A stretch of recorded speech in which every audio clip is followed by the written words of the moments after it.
तुझे क्या हुआ है? कल क्यों नहीं आया था?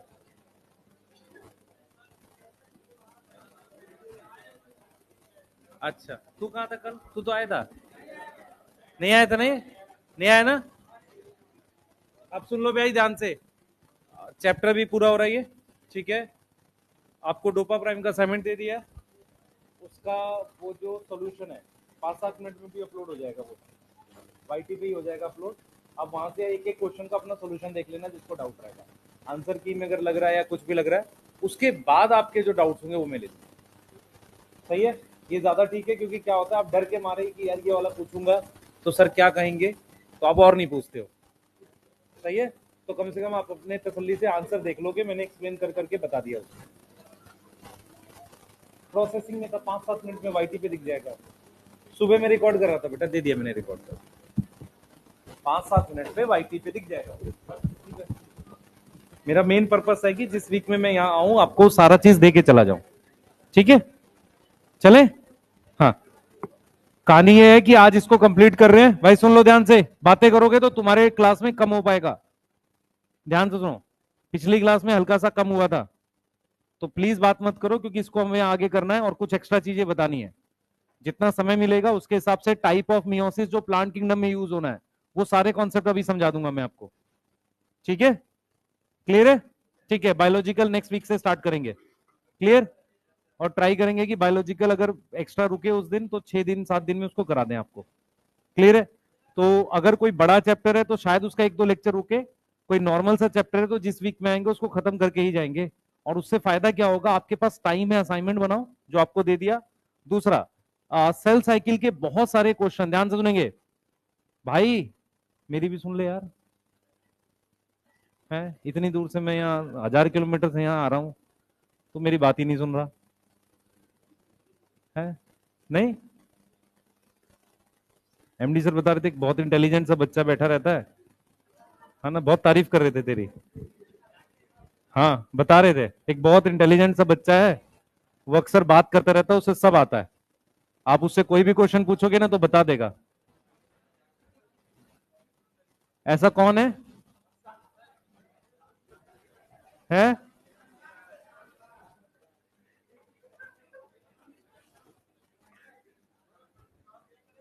है?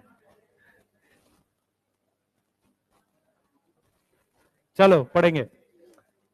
पॉइंट ये है भाई, मैं जो बोल रहा था मैं भूल गया, इसलिए मैं मत बात किया करो। मैं बोल क्या रहा था, मैं ये कह रहा था कि ये जो चैप्टर है भाई, सुन लो ना यार तुम लोग। ये जो चैप्टर है, इस चैप्टर के कुछ क्वेश्चंस दूसरे चैप्टर से जाके जुड़ते हैं, उन्हें हम लिंक क्वेश्चंस कहते हैं। फॉर एग्जांपल प्लांट किंगडम से, और ह्यूमन रिप्रोडक्शन से, प्लांट रिप्रोडक्शन से। जो इसका लेवल 2 वाला असाइनमेंट देंगे सेल साइकिल का, उसमें वो क्वेश्चन डाल देंगे। जिन बच्चों को ह्यूमन रिप्रोडक्शन, प्लांट रिप्रोडक्शन और प्लांट किंगडम में दिक्कत है, उनसे अगर ना बन रहे हो तो परेशान मत होना। जब आप वो चैप्टर्स पढ़ लोगे तो बन जाएंगे। और जिन्होंने पहले पढ़े हुए हैं, थोड़ा बहुत आइडिया है, तो वो बना लेना। बात समझ में आ गई? सही है? इस बात में बैठ जाओ भाई सारे। इस बात में कोई डाउट नहीं है कि जो चैप्टर आप पढ़ रहे हो वो आपको अच्छे से आना चाहिए। आगे वाले के साथ लिंक ना बने, इसमें कोई गड़बड़ बात नहीं है, वो जैसे जैसे पढ़ते जाओगे बनता जाएगा। क्लियर है? सही है? क्योंकि आप में से बहुत सारे बच्चों को नहीं पता कि मान लो पॉलन मदर सेल क्या है, टेपेटम क्या है, vegetative cell, generative cell, primary oocyte, first polar body, तो कोई दिक्कत नहीं है। वहां पढ़ोगे तो क्वेश्चन बना लेना जरूर से। क्लियर है? पर मैं क्वेश्चन आपको यहीं प्रोवाइड कर दूंगा, जो बनाते रहेंगे वो उनकी मर्जी है। डन है? चले आगे। चलिए कहानी को शुरू करते हैं। कोई कुछ पूछना चाह रहा है? क्या बोल रही बेटा? क्या चीज?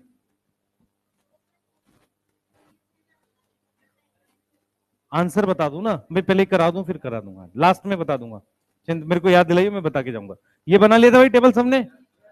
किसकी किसकी कॉपी में अभी तक नहीं बना? कौन कौन महामक्कार बच्चा है जिसने अभी तक टेबल पूरी नहीं करी? मुझे पता था। टेबल पूरी कर ली भाई? नहीं करी ना? मुझे पता है तुम लोग बहुत दुष्ट हो। मैं तुम लोगों को बेटा बहुत अच्छे से जानता हूं। हाँ भाई, एक बार रिवाइज करेंगे ध्यान से, सब लोग बोर्ड पे ध्यान रखेंगे। एक बार रिवाइज करेंगे, बोर्ड पे ध्यान रखेंगे ताकि हम चीजों को आगे करते हुए चले जाएं आसानी से। भाई इधर ध्यान रखना, उसको क्या बता रहा है? हाँ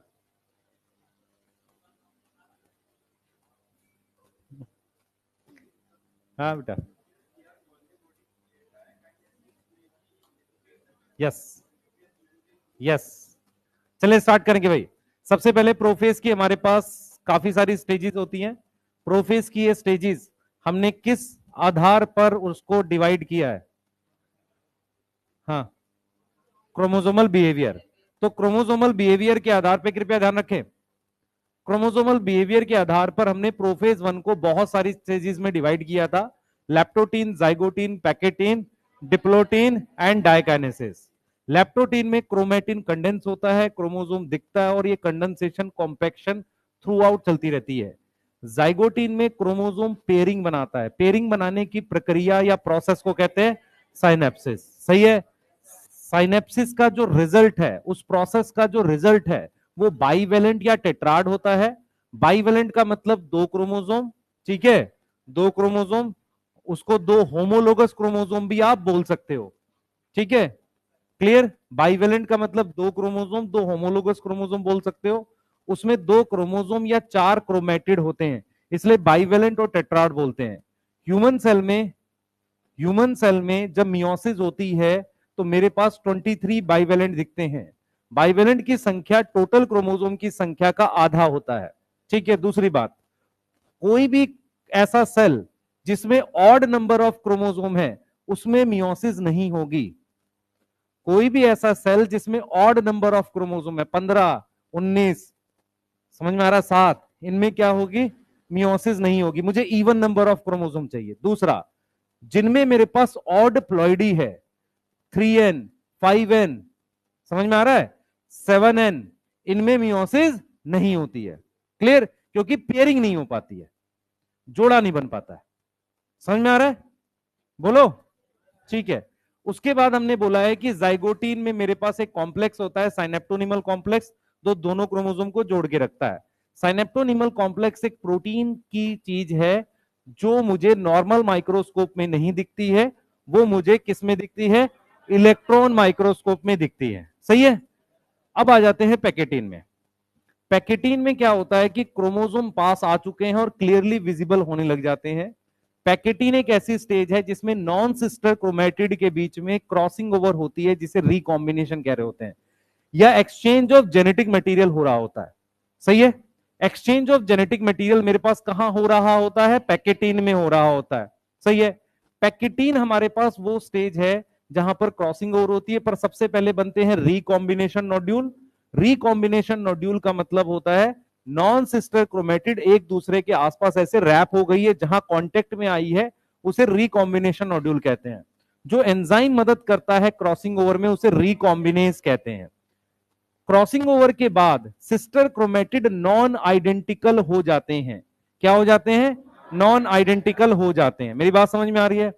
नॉन आइडेंटिकल हो जाते हैं सिस्टर क्रोमेटिड। क्लियर है? अब हमारे पास क्या होता है? क्रॉसिंग ओवर हो गई हमारे पास पैकेटीन। डिप्लोटीन में क्या होगा? अब क्योंकि क्रॉसिंग ओवर के लिए इन्हें साथ लाए थे, तो सबसे पहले साइनेप्टोनिमल कॉम्प्लेक्स डिसॉल्व होता है और क्रोमोसोम एक दूसरे से हल्का दूर जाने की कोशिश करते हैं। तो डिप्लोटीन में हम क्या लिखते हैं बेटा? डिसोल्यूशन। डिसोल्यूशन का क्या मतलब होता है? डिसोल्यूशन का मतलब होता है डिसॉल्व होना। तो डिसोल्यूशन ऑफ साइनेप्टोनीमल कॉम्प्लेक्स। साइनेप्टोनीमल कॉम्प्लेक्स को डिसॉल्व करने को अपने ने क्या बोला? इसमें होता है, उससे क्रोमोसोम एक दूसरे से दूर जाने की कोशिश करते हैं। Chromosome tend to move away. Yes, chromosome में एक दूसरे से दूर जाने की कोशिश करते हैं और उससे आपको एक क्रॉस लाइक स्ट्रक्चर दिखता है। क्रॉस लाइक स्ट्रक्चर को हम क्या बोलते हैं? कैइजमेटा। सही है। यस, इसको हम बोलते हैं कैइजमेटा। डायकाइनेसिस में क्या होता है बेटा? टर्मिनलाइजेशन होती है कैइजमेटा की। सही है। टर्मिनलाइजेशन होती है कैइजमेटा की। यस, हो गया। उसके बाद बचे हुए सारे काम जो प्रोफेज वन में हुए थे, भाई साहब इधर ध्यान रखें, दोनों पीछे इधर ध्यान रखो। ठीक है? देख बेटा, मेरे में पेशेंस बहुत ज्यादा है, मैं तेरे को पहले बताता हूं, पर इस बात की पेशेंस नहीं है कि तुम लोग साल खराब करो यहाँ पे। ठीक है, ध्यान रखना इस चीज को। तो 10 बार पूछेगा बता दूंगा, लेकिन इस चीज की पेशेंस नहीं है। क्लियर है? ध्यान रखें प्लीज सब लोग। ठीक है? हाँ, हम लोग यहाँ पे लिख रहे हैं टर्मिनलाइजेशन ऑफ कैइजमेटा। सही है? ठीक है, क्या क्या तोड़ेंगे? ER, Golgi body, nucleus disappear करेंगे। सही है? Nucleus, ER, Golgi body disappear करेंगे। ठीक है? उसके बाद न्यूक्लियर मेम्ब्रेन भी तोड़ते हैं और क्रोमेटिन पूरा तरह से कंडेंस हो जाता है। तो इसको हम कई बार बोलते हैं ट्रांजिशन टू मेटाफेज। सही है? सही है? क्रोमोसोम फुली कंडेंस माइटोसिस में मेटाफेज में होता था, यहां पे डायकाइनेसिस में हो रहा है। ये समझ में आ रहा है? सही है? वहां न्यूक्लियर मेम्ब्रेन कब टूटती थी? मेटाफेज में, उसकी स्टार्टिंग में। यहां कहां टूट रही है? डायकाइनेसिस में। अब हमने क्या किया बेटा, ध्यान से सुनेंगे। जब हमने ये कर लिया प्रोफेज 1, अब हम मेटाफेज में क्या करेंगे? क्रोमोसोम को मेटाफेजिक प्लेट पर लगाते हैं। याद आ रहा सबको? हर क्रोमोसोम पर 2 धागे लगाते हैं। हर क्रोमोसोम पेयर पर 2 धागे लगाते हैं, क्रोमोसोम पे नहीं, हर क्रोमोसोम पेयर पे क्या लगाते हैं? 2 धागे लगाते हैं मेटाफेज 1 में। अगर मेरे पास ह्यूमन का सेल है तो टोटल क्रोमोसोमल फाइबर 46 ही होंगे, क्योंकि 23 इस पोल से आ रहे होंगे धागे और 23 इस पोल से, जोड़े पे लगा होगा। क्लियर है? सही है? तो मेटाफेज 1 में क्रोमोसोम ये जो इक्वेटोरियल प्लेट पे आते हैं इस तरीके से कि एक होमोलोगस पेयर से अपोजिट पोल पे जाके धागा जुड़ता है। क्लियर है? यहां तक कोई डाउट नहीं? ठीक है, बढ़िया है। तो ये हमने बात कर दी मेटाफेज 1 की। अब हम क्या करेंगे बेटा? एनाफेज 1 की बात करेंगे। एनाफेज 1 में क्या होता है? ये क्रोमोसोम अपोजिट पोल पे मूव करते हैं पूरे के पूरे। एनसीईआरटी यहां पर क्लियरली लिखती है कि ये ऊपर अपोजिट पोल पे जा तो रहे हैं, पर सिस्टर क्रोमेटिड इनका आपस में जुड़ा हुआ है। उसके लिए क्या होता है? सबसे पहले जुड़े हुए क्रोमोसोम जो जहां चेज़मेटा था, टर्मिनलाइजेशन हुई थी, वहां जुड़ा हुआ था, सबसे पहले वो अलग होता है, उसे कहते हैं डिसजंक्शन। फिर वो अपोजिट पोल पे जाता है तो सेग्रीगेशन कहते हैं। डिसजंक्शन के बाद क्या होती है? सेग्रीगेशन। ये समझ में आ रहा है? यदि किसी कारणवश ये दोनों अलग नहीं हो पाते, उसे हम कहते हैं नॉन डिसजंक्शन। क्या बोलते हैं? Non disjunction. जिसकी वजह से नॉर्मल केस क्या है कि ऊपर 23 क्रोमोसोम जाएंगे, नीचे 23 क्रोमोसोम जाएंगे। ये क्लियर है? ऊपर 23, नीचे 23। क्लियर है? अब मैं यहां पर ये कह रहा हूं बेटा कि अगर ऊपर नीचे 23-23 क्रोमोसोम मूव कर रहे हैं, किसी कारण से किसी एक जोड़े में नॉन डिसजंक्शन हो गई, तो ऊपर 24 चले जाएंगे, नीचे 22 चले जाएंगे। इसकी वजह से कुछ डिसऑर्डर होते हैं जिन्हें हम ह्यूमन के अंदर जेनेटिक डिसऑर्डर कहते हैं, जैसे Turner syndrome 45 chromosome, down syndrome और क्लिनफिल्टर। सही है? उसमें 47 क्रोमोसोम है। कोई डाउट है? बोलिए, कोई डाउट? तो प्रोफेज हो गया, मेटाफेज हो गया, एनाफेज हो गया। टीलोफेज में क्रोमोसोम अपोजिट पोल पर दोबारा क्रोमेटिन बना देते हैं। क्या बना देते हैं? क्रोमेटिन बना देते हैं। ईआर बन जाता है, गोल्जी बॉडी बन जाता है, न्यूक्लियस बन जाता है, जो भी चीजें, ठीक है, वो बन जाता है। अब मैं आपको मियोसिस 2 पढ़ाऊंगा, पर उससे पहले मैं आपको इंटरकाइनेसिस समझाऊंगा ये क्या होता है। सही है? हमने अभी सिर्फ क्या पढ़ा है? मियोसिस 1। तो मियोसिस 1 और मियोसिस 2 के बीच के गैप को क्या बोलते हैं? इंटरकाइनेसिस। तो gap between meiosis 1 and meiosis 2। अब इधर देखें सारे बच्चे, इधर देखो। Prophase 1, metaphase 1, anaphase 1, telophase 1, prophase 2। Cytokinesis हो भी सकती है, नहीं भी हो सकती। Metaphase 2, anaphase 2, telophase 2। यहां पर जो सेल है, ध्यान से सुनो, अब इन दोनों के बीच का जो गैप है ये इंटरकाइनेसिस है। मतलब टीलोफेज 1 से प्रोफेज 2 के बीच का जो गैप है उसको क्या बोल रहे हैं? इंटरकाइनेसिस बोल रहे हैं। अब मैं जो बात बोलूंगा सुनना ध्यान से सारे बच्चे। समझ में आ रहा है? अगर मैं आपसे कहूं interkinesis is a gap between metaphase 1 telophase 2, prophase 1 telophase 2, telophase 1 prophase 2, ये वाला होगा। सही है?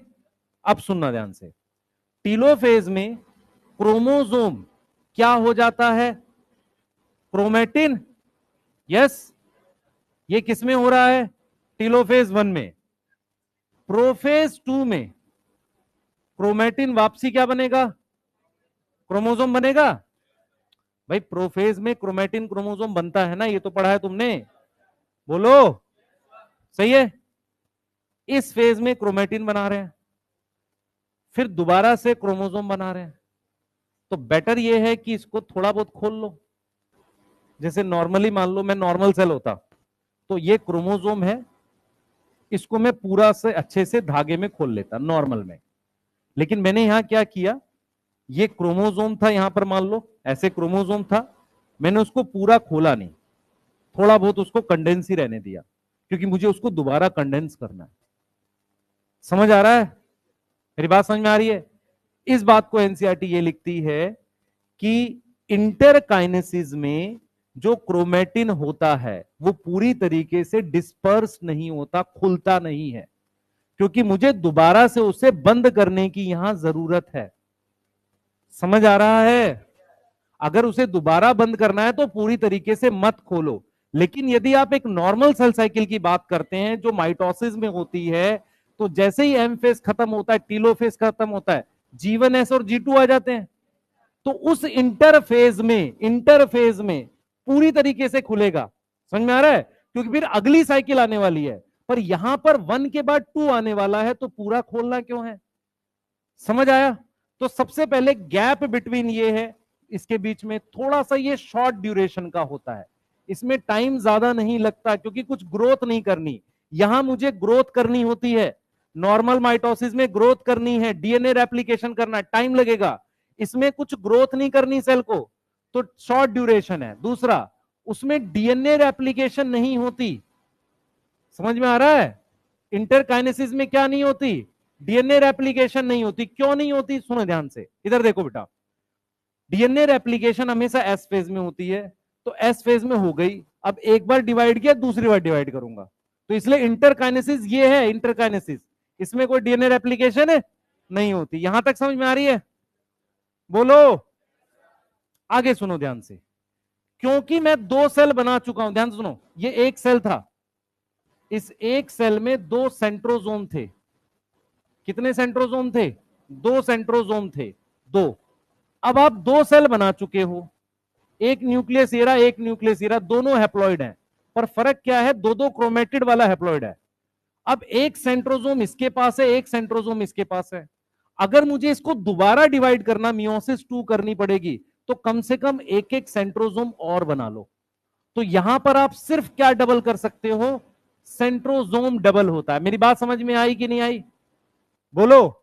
भाई टोटल सेंट्रोसोम एक होता है जी। मान लो मैं आपसे क्वेश्चन पूछूं, the number of centrosome in G1 phase 1, number of centrosome in G2 phase 2।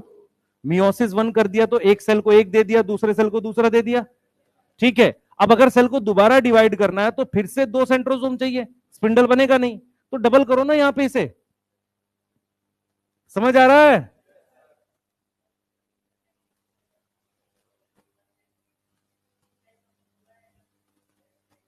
सिर्फ रैंडम क्या है, एक बार डिवाइड कर दिया, दूसरी बार डिवाइड कर रहा है, उसमें जो थोड़ा सा समय लगा उसका नाम इंटरकाइनेसिस है। ग्रोथ नहीं होती उसमें, ना डीएनए रेप्लिकेशन होती है, ना G1 होगा, ना S होगा, ना G2 होगा। क्लियर? पर मुझे अगर सेल को दोबारा डिवाइड करना तो सेंट्रोसोम तो चाहिए ना, जबकि वो ने एक एक को दे दिया। ठीक है, करें नोट। अब आप सुनो ध्यान से, what is difference between interphase और इंटरकाइनेसिस? ये किसके बीच का गैप है? Gap between 2 successive M phase. कोई डाउट नहीं? ये क्या है? गैप बिटवीन 2 सक्सेसिव, नहीं नहीं नहीं, gap between meiosis 1 and meiosis 2। इसमें डीएनए रेप्लिकेशन होगी? बोलो। इसमें डीएनए रेप्लिकेशन होगी, इसमें नो डीएनए रेप्लिकेशन। इसमें डीएनए पूरा खुलेगा इंटरफेज में, यस। डीएनए क्या होगा? DNA come in complete, come in complete, पूर्ण रूप से डिस्पर्स स्टेट में, डिस्पर्स स्टेट में। जल्दी करें, इसमें क्या होगा भाई, डीएनए नॉट कम इन, किसमें, डिस्पर्स्ड स्टेट में, कंप्लीट डिस्पर्स में। ये एनसीईआरटी की लाइन चेक करेंगे सब लोग, कंप्लीट डिस्पर्स। डिस्पर्स का मतलब होता है खुलना। यहां डीएनए ना लिख के मेरे को अच्छा लगेगा कि क्रोमोसोम लिख दूं, क्योंकि कौन खुलेगा, क्रोमोसोम। सही है, यहां भी क्रोमोसोम लिख दो। कोई कुछ पूछना चाह रहा है? डिस्पर्स मतलब क्रोमेटिन खुला हुआ। सेंट्रियोल डबल क्यों करते हैं? सेंट्रियोल तो इसमें भी डबल होगा, इसमें भी डबल होगा, वो तो समानता हुई ना। हम क्या लिख रहे हैं, डिफरेंस। मतलब क्वेश्चन आता है which of the following is a similarity in interface interkinesis, DNA replication नहीं, सही है, ग्रोथ नहीं, सेंट्रियोल डबल यस।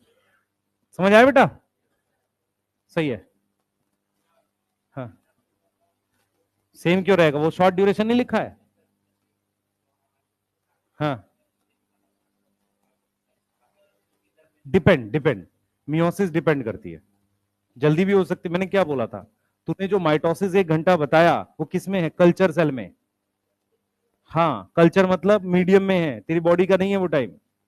तो तेरी बॉडी के माइटोसिस का टाइम नहीं पता हमें, तो मियोसिस का कैसे पता होगा? सही है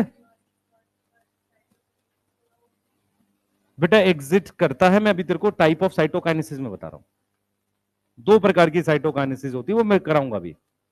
जल्दी करो भाई, तुम लोग भी एब्सेंट थे कल, क्यों? बेटा क्लासेस ना छोड़ो, आप खुद से ज्यादा समय में पढ़ोगे, मुझे ये तो पता है।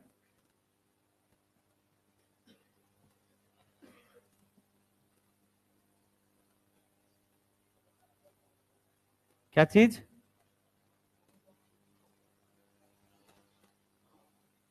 हाँ बता बच्चे, क्या कह रहा है? हाँ, इसका मतलब बच्चे, ये क्रोमोसोम है, इसको खोल के क्या बनाता है, तो क्रोमेटिन। अब ये पूरी तरह से खोल दिया, अगर मैं पूरी तरह से ना खोलूं, थोड़ा कंडेंस ही रह जाए, तो कहेंगे not come in a complete disperse state. अब समझ में आ गया? और खोल क्यों नहीं रहा उसको अच्छे से, क्योंकि दोबारा कंडेंस करना है। सही है। इसका एग्जाम्पल हमने ऑनलाइन में क्या बताया था, बताता हूं आपको। एग्जाम्पल ये था कि जैसे जब ठंड बहुत पड़ती है ना, एक तो होता है कि नॉर्मल जब ठंड पड़ती है तो आप क्या करते हो, सुबह उठते हो रजाई उठा के रख देते हो, दिन भर जरूरत नहीं पड़ेगी। सही, जब ठंड बहुत पड़ती है तो आप रजाई उसको बेड पे ही रखते हो, पढ़ेंगे भी तो वहां पढ़ेंगे। तो उसमें ये इसलिए बोल रहा हूं कि हम नीड के हिसाब से काम कर रहे हैं, हम डीएनए को नहीं खोल रहे पूरा, क्योंकि दोबारा कंडेंस करना है। हाँ, ये भी अच्छा है। कुछ ऐसे प्लांट्स होते हैं जिससे एनाफेज से डायरेक्टली मेटाफेज 2 में चला जाता है।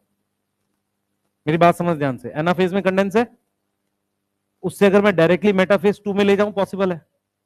तो अगर बहुत, मतलब पहले कभी एम्स वगैरह में क्वेश्चन आया था, ऐसी कौन सी 2 स्टेजेस है जो मियोसिस में मिस कर सकते हैं, टीलोफेज 1 प्रोफेज 2। पर वो एक्सेप्शन है, कुछ ही प्लांट्स में होती है। ठीक है, मेरी बात नहीं समझ में आई?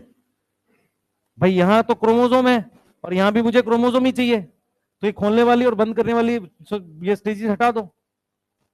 हाँ, समझ में आ रहा है? ऐसा होता है कुछ जगह पर बेटा, नॉर्मली नहीं होता। क्योंकि क्या होता है, मियोसिस 2 जो है ना, वो समय लेती है, कभी जल्दी हो जाती है, कभी बाद में होती है, तो हम खोल लेते हैं टीलोफेज में थोड़ा बहुत, पूरी तरह से नहीं खोलते, क्योंकि दोबारा कंडेंस करना है। सही है, चले भाई आगे, बोल बेटा।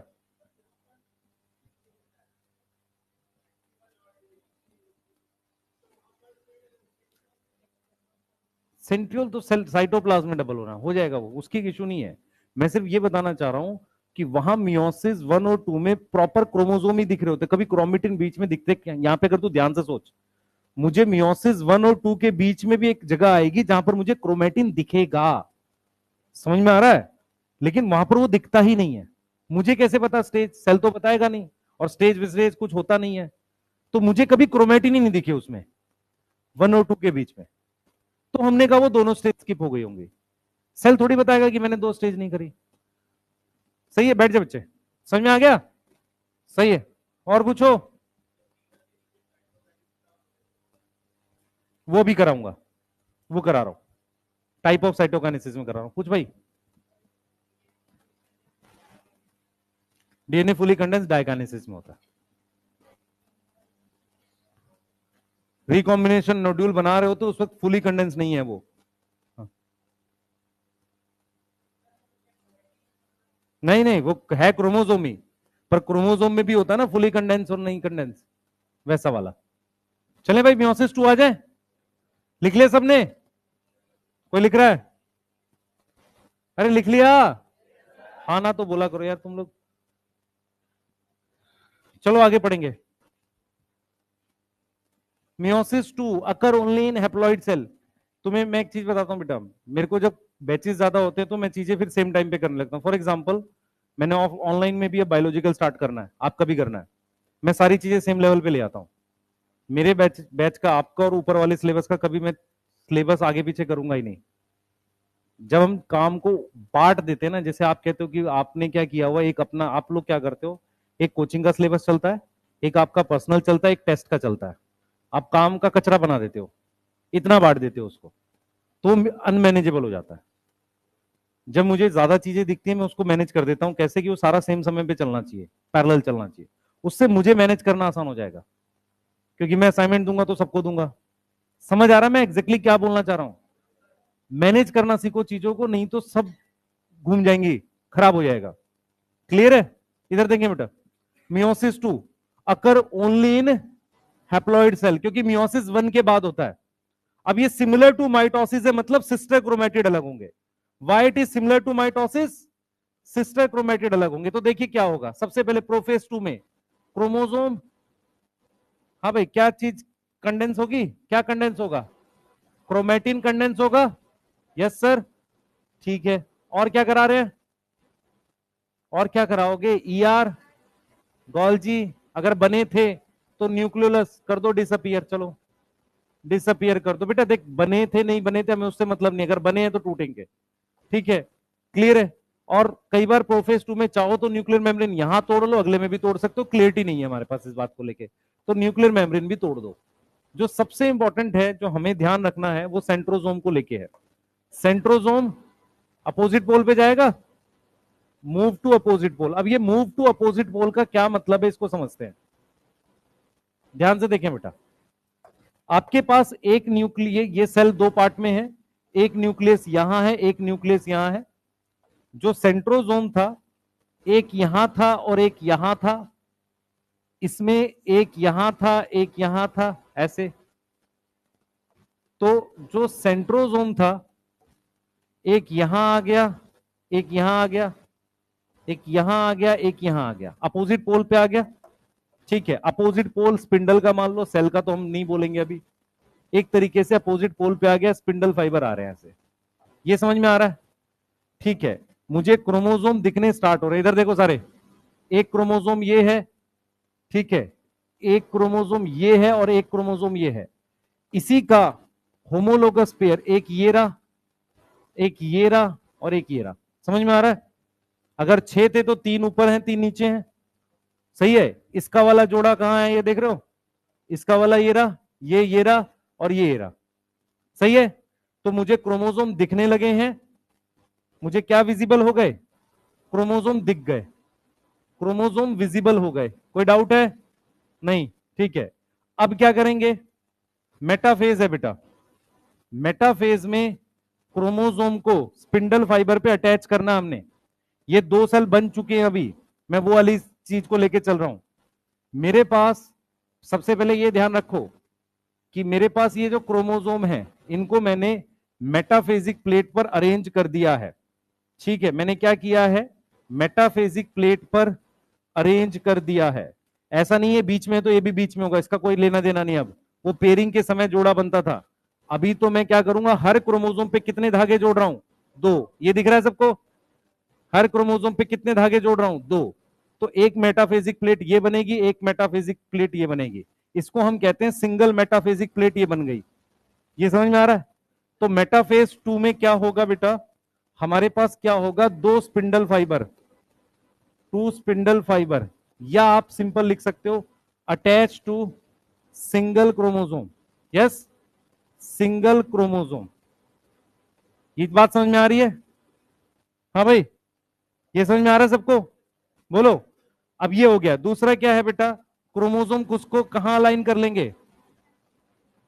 Align to metaphasic plate. Align to metaphasic plate. कोई डाउट है? उन्होंने उसको किस में लगा दिया? मेटाफेजिक प्लेट पे। अब देखो, पहले देख लो फिर ड्रॉ करेंगे। एनाफेज में मुझे ये चीजें दिखेंगी। ये दो सेल थे मेरे पास। एनाफेज में मुझे ऐसा कुछ दिखने वाला है। ठीक है, एनाफेज में मुझे कुछ ऐसा दिखने वाला है। क्लियर है यहां पर? ठीक है, बीच में से अलग हो रहे हैं। सही है, एनाफेज 2 की बात कर रहा हूं। तो ये अब सिस्टर क्रोमेटिड सेपरेट हो गए। तो एनाफेज में क्या अलग हो रहे हैं? सिस्टर क्रोमेटिड सेपरेट हो रहे हैं। अब आपको क्या चीज ध्यान रखनी है बेटा? फर्क क्या है जरा आप समझ लो ध्यान से। अगर मैं आपको यहां पर सबका एनाफेज बताऊं तो आप समझना क्या होगा। सबसे पहले अगर मैं यहां पर लिखूं आपको माइटोसिस का एनाफेज, अगर माइटोसिस का एनाफेज देखूं तो वहां पर जो सिस्टर क्रोमेटिड अलग हो रहे होते हैं वो बिल्कुल आइडेंटिकल होते हैं। ये कैसे हैं? आइडेंटिकल। आइडेंटिकल मतलब सेम जीन है दोनों पे। इस पर कैपिटल ए जीन है तो इस पर भी कैपिटल ए जीन है। हम बात कर रहे हैं माइटोसिस के एनाफेज की। फिर हम बात करते हैं मियोसिस के, मियोसिस 1 की। मियोसिस 1 के एनाफेज 1 की। उसमें क्या अलग होता है? पूरा का पूरा क्रोमोसोम अलग होता है। पूरा का पूरा क्या अलग होता है? क्रोमोसोम ऊपर नीचे मूव करता है। फर्क यह है कि जब पूरा का पूरा क्रोमोसोम ऐसे ऊपर नीचे मूव करता है तो इसमें ये जो सिस्टर क्रोमेटिड थे, ये जो सिस्टर क्रोमेटिड थे ये जेनेटिकली नॉन आइडेंटिकल थे ये दोनों।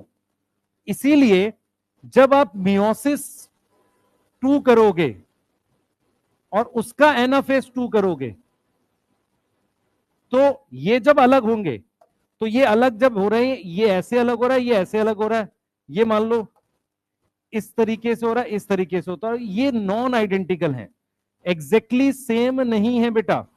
ये कैसे अलग हो रहे हैं? नॉन आइडेंटिकल अलग हो रहे हैं। मेरी बात समझ में आ रही है? बोलो, ये वाली बात समझ में आई? यहां पर ये आइडेंटिकल हैं, इसीलिए जो सेल बनता है माइटोसिस में वो सेम बनता है। यहां पर क्रोमोसोम अलग हो रहे हैं एनाफेज में। समझ में आ रहा है? जोड़ा अलग हो रहा है। इसमें इसके जैसा ही है ये। यस, इसके जैसा ही है। फर्क क्या है? नॉन आइडेंटिकल है, जीन अलग अलग है। तो ये सिस्टर क्रोमेटिड, ये दोनों सिस्टर क्रोमेटिड नॉन आइडेंटिकल है। नॉन आइडेंटिकल का मतलब जीन अलग है। समझ आ रहा है?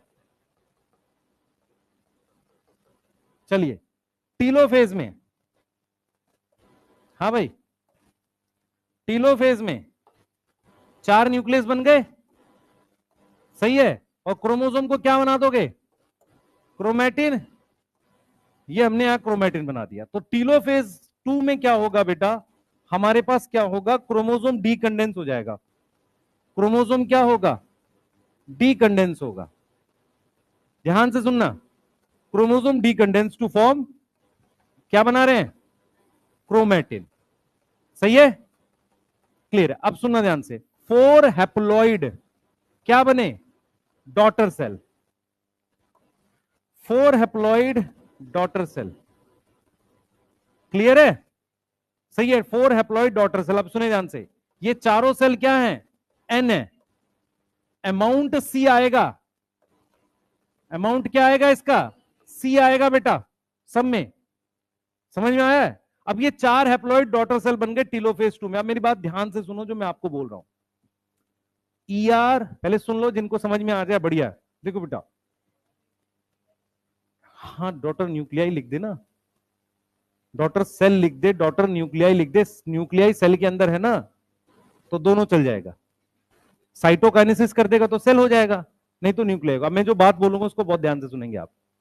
जब हमने मियोसिस 1 करी तो ईआर और गोल्जी बॉडी बनाना ना बनाना कोई जरूरी नहीं है। रीजन क्या है? ईआर और गोल्जी बॉडी तब बनाया जाता है जब एक सेल प्रॉपरली कोई काम कर रहा हो। मियोसिस 1 वाला सेल जो है सीधे मियोसिस 2 कर रहा है। तो मियोसिस 1 के बाद टीलोफेज जो 1 है उसमें आप ईआर गोल्जी बॉडी बनाओ ना बनाओ ये एक अलग चीज है। क्लियर है, मेरी बात समझ में आ रही है? पर मियोसिस क्या हुआ, ये नहीं चलता और वो चल रहा है। अच्छा चलो छोड़ो, क्या हो गया, इधर देखो बेटा, मेरी तरफ देखो इधर। मैं ये कह रहा हूं, मेरा सिर्फ इतना आपसे कहना है कि जब माइटोसिस का टीलोफेज होता है तो ईआर गोल्जी बॉडी बना रहे होते हैं, क्योंकि जीवन फेज में ग्रोथ में जरूरत पड़ेगी, प्रोटीन्स बनानी है। मियोसिस वन के बाद इतना ज्यादा काम नहीं है, तो मियोसिस वन के बाद टीलोफेज वन में जरूरी नहीं है कि हम बहुत सारी ईआर और गोल्जी बॉडी बनाएं। समझ में आ रहा है, मेरी बात समझ में आ रहा है? लेकिन मियोसिस टू के बाद तो सारे न्यूक्लियस में होनी ही चाहिए। क्लियर है, ये वाली बात समझ में आई? ये कह रहा हूं, ये डिपेंड करता है नीड पर। अब मेरे पास टोटल 4 न्यूक्लियाई बन गए। अब हम क्या करेंगे बेटा, हम मियोसिस में टाइप ऑफ साइटोकाइनेसिस 2 तरह की होती है, पहले देख लो, फिर मैं एक साथ लिखने का आपको समय भी दूंगा। सबसे पहली टाइप है सक्सेसिव। सक्सेसिव का मतलब होता है, देखो साइमल्टेनियसली मतलब एक साथ, एक के बाद एक। देखो मियोसिस 1 कर दी मैंने, मियोसिस 1 करके 2 हैप्लॉइड न्यूक्लियस बन जाएंगे, ये सही है, 2 क्या बन गए, हैप्लॉइड न्यूक्लियस बन गए। अब ये जो दोनों हैप्लॉइड न्यूक्लियस बने हैं, ये दोनों हैप्लॉइड न्यूक्लियस बने हैं, ध्यान से सुनो। अब मैं क्या करूंगा, मैं इसकी साइटोकाइनेसिस कर दूंगा। ये मैं क्या करूंगा, ये साइटोकाइनेसिस कर दिया। तो ये वाली साइटोकाइनेसिस को कहते हैं सक्सेसिव, मतलब एक के बाद एक करते चले जाओ। यहां पर अब मैं क्या करूंगा, फिर मियोसिस 2 करूंगा। सही है, क्या कर दी हमने, मियोसिस 2 कर दी। अब मेरे पास कितने न्यूक्लियस बन गए, 2 ऊपर यहां, 2 यहां। सही है, या इसको ऐसे भी दिखा सकते हो, 2 यहां 2 यहां। समझ में आ रहा है? अब दोबारा से साइटोकाइनेसिस कर दो, तो ये साइटोकाइनेसिस कर दी, तो अब मेरे पास कितने बन गए, देखो ये एक हो रखी थी पहले, ये दूसरी करी और ये तीसरी करी, तो टोटल साइटोकाइनेसिस 4 हुई है। अब देखना, जब मियोसिस 1 करके साइटोकाइनेसिस कर दूं तो इस सेल को कहते हैं डायाड ऑफ सेल। समझ आ रहा है, सेल का डायाड। फिर मियोसिस 2 करके साइटोकाइनेसिस कर दूं, टेट्राड हो जाएगा। क्लियर है, समझ में आया? डायाड कब बनता है, मियोसिस 1 के बाद। क्लास 12th की जो एनसीईआरटी है, sexual reproduction flowering plant, megaspore mother cell से पहले डायाड बना रहे होते हैं, सही है, फिर टेट्राड बना रहे होते हैं। ये आपको वहां मिल जाएगा डायग्राम में। क्लास 12th में जो सेक्सुअल रिप्रोडक्शन फ्लावरिंग प्लांट है ना, वहां ये डायग्राम मिल जाएगा। अब सुनो, दूसरा ऑप्शन है, आपने क्या करी, मियोसिस 1 करी। क्या करी बेटा, मियोसिस 1 करी, तो ये वाला न्यूक्लियस डिप्लॉयड था, ये वाला डिप्लॉयड था, तो मेरे पास ये 2 हैप्लॉयड न्यूक्लियस बन गए।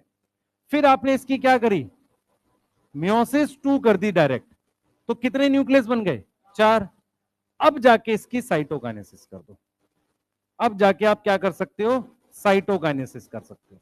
अगर आप साइटोकाइनेसिस करोगे तो सारी साइटोकाइनेसिस एक साथ हुई, तो देखो ये पहली, ये दूसरी, ये तीसरी, होंगी 3 ही दोनों में। फर्क क्या है, इसमें एक के बाद एक होगी और इसमें एक साथ होगी। क्लियर है, बोलो? इसलिए मैंने साइटोकाइनेसिस वहां लिखा नहीं था, दोनों ऑप्शन अवेलेबल है। ठीक है, क्लियर है? आपकी एनसीईआरटी में क्लास 12th में सेक्सुअल रिप्रोडक्शन फ्लावरिंग प्लांट में ये वाली बना रखी है, डायाड ऑफ सेल और फिर टेट्राड। अच्छा, जब पॉलन ग्रेन में क्या कर रहा है, मियोसिस करके डायरेक्टली स्पोर टेट्राड बना रहा है, तो वो हो सकता है ये वाली कर रहा हो। समझ आ रहा है? उसने डायड वहां बताया नहीं है। डायड कहां बताया है, जहां मेगास्पोर मदर सेल की मियोसिस 1 और मियोसिस 2 करी हो। यहां तक समझ में आएगी नहीं, बोलो? किसको नहीं समझ में आया यहां तक? अब ये चीज याद हो गई आपको, जोड़ा अलग होता है मियोसिस 1 में, सिस्टर क्रोमेटिड अलग होते हैं मियोसिस 2 में। क्या हो रहा है ये, बन सकता है यार, इसमें कोई स्पेसिफिक नहीं है तेरे सिलेबस में कि एनिमल में प्लांट में, मैं एग्जांपल नहीं लिखवाने के उसमें हूं, हित में हूं, फंस जाओगा नहीं तो। जल्दी करो, लिखो, चलो शुरू हो जाओ, लिखो भाई, बोल। Histone get double in S phase, yes, जल्दी लिखो। ठीक,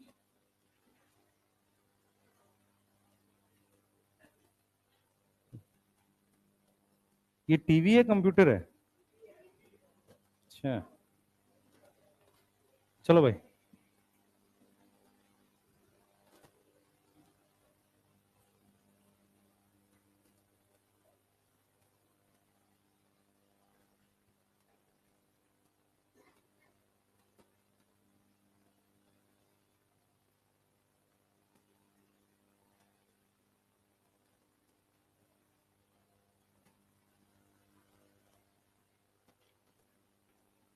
सॉल्यूशन आ गया, देख लेना उस पे। ठीक है, अभी नहीं देखना।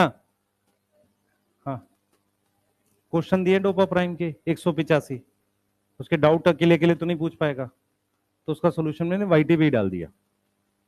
उसके बाद भी तेरे को कोई डाउट है फिर पूछ। हाँ, मैं पर चला जाऊंगा, 1-2 घंटे होंगे बस, 1 घंटा 2 से 3।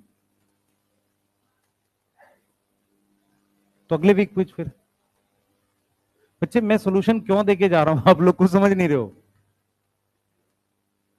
उसमें भी मैंने ही एक्सप्लेन किया है? तो समझ नहीं रहा, तो कभी पूछ ही नहीं पाएगी सारे क्वेश्चन के। और तेरे जो डाउट है, हो सकता है बगल में कोई खड़ा हो तो पूछे ना फिर। उसके बाद भी तू मार्क कर ले, ये 5 क्वेश्चन सब दोबारा बता दो। सही है ना? पूछ उसको, क्या दिक्कत है? सेल वाला भी देना है अभी, पता है मुझे। और पूछो कुछ।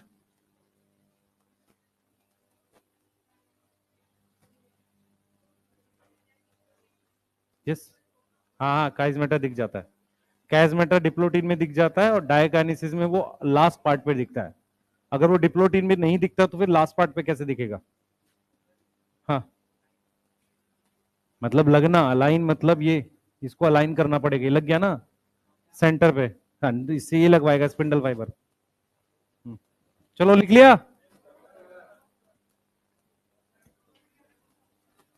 G2 में, इसमें साइटोकाइनेसिस में जितने भी माइटोकॉन्ड्रिया मान 40 थे, किसी को 5 दे दिए, किसी को 7 दे दिए, चारों सेल में बांट देते हैं। ठीक है? अब ये चारों सेल में अगर मैंने माइटोकॉन्ड्रिया बांट दिया, अब ये मान ले स्पर्म का ये होता है, ये देखिए समझ, ये ऐसे 4 सेल स्पर्म में बने होते हैं हमारे पास, तो हर एक के पास माइटोकॉन्ड्रिया जरूर होता। अब फिर वो माइटोकॉन्ड्रिया मिडल पीस पे लगेगा ना, मैच्योरेशन जब होगी। सोच, इसलिए माइटोकॉन्ड्रिया होना जरूरी है सेल में, वो टूटेगा नहीं बेटा। माइटोकॉन्ड्रिया नहीं तोड़ सकते, क्योंकि माइटोकॉन्ड्रिया नहीं होगा तो एनर्जी नहीं आएगी उसमें। सही है? ग्लाइकोलिसिस से एनर्जी नहीं मिलती है, बहुत थोड़ी होती है। सेल डिवीजन जो है बहुत ज्यादा एनर्जी रिक्वायरमेंट है, उससे नहीं होगी। हो गया? यार तुम लोग कितना धीरे बनाते हो, मैं ये नहीं समझ पा रहा हूं। तुम बाकी सब्जेक्ट में क्या करते होगे, पीडीएफ बाद में लिखते हो? अच्छा बेटा, यहीं कर लिया करो। है? बच्चे मेरे को कराने दे, क्योंकि क्या होगा, तुम घर पे भी नहीं लिखोगे, तुम्हारे पास नोट्स भी नहीं होंगे रिवाइज करने के लिए। करो ना, जितने चैप्टर्स का प्रॉपर बना पा रहे हो बनाओ ना, जब देखेंगे वो भी एक वो लास्ट ऑप्शन होता है, वो पहला ऑप्शन नहीं है। बेस्ट ऑप्शन ऑफलाइन में होता है, तुम सामने लिखो, है ना? चलो, पीडीएफ वगैरह का ऑप्शन नहीं होता बेटा। तुम्हें क्या लगता है जब ऑफलाइन बोर्ड पे पढ़ाते थे तो कहां से पीडीएफ आती होगी? और वहां तो सबसे खराब चीज क्या थी कि जिसका 3 दिन छुट्टी हो गया वो हो गया, उसका टॉपिक नहीं हो सकता। मुझे याद भी आता है 2018 बैच में एक बच्ची सिलेक्ट हुई थी, उसका ट्रांसक्रिप्शन छूटा था, मैंने 2 दिन पढ़ाया था वो लास्ट तक हुआ ही नहीं। वो मान लो मैं अलग से बिठा के भी 2-4 मिनट 10 मिनट पढ़ा पाऊंगा, अब 2 घंटे बैठा के जैसे क्लास में पढ़ाता हूँ मैं, किस बच्चे को पढ़ाऊंगा भाई ऐसे? वो इम्पॉसिबल चीज है। उसमें क्या होता है, जिनका छूटा रहता है उनको थोड़ा बहुत बता दो ना, खुश हो जाते हैं बस। आता उन्हें तब भी कुछ समझ नहीं है बैठा के पढ़ाने से। सही है ना भाई? ऐसे कैसे आ जाएगा जो क्लास में डिटेल में पढ़ाया? वो क्या करते थे, किसी की जेरोक्स करा के ले आते थे, ऐसे ऐसे हम बता देते थे, हाँ सर आ गया, आता नहीं था। ठीक है? और उसमें भी कुछ ही बच्चा आता था, सारा तो आता भी नहीं था जो छुट्टी करता था। इसलिए छुट्टी ना करो भाई, है ना? हाँ। है? बोलने पे सुनता नहीं है। एक गो क्लास है, क्या करने जाएंगे? 3 तुमसे होती नहीं है, एक तुम करोगे नहीं, है ना?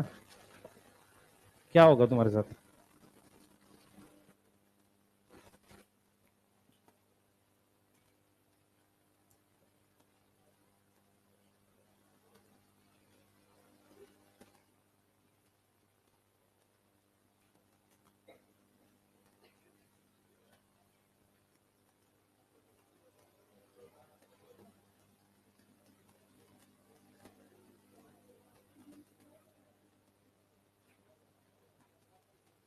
चलिए,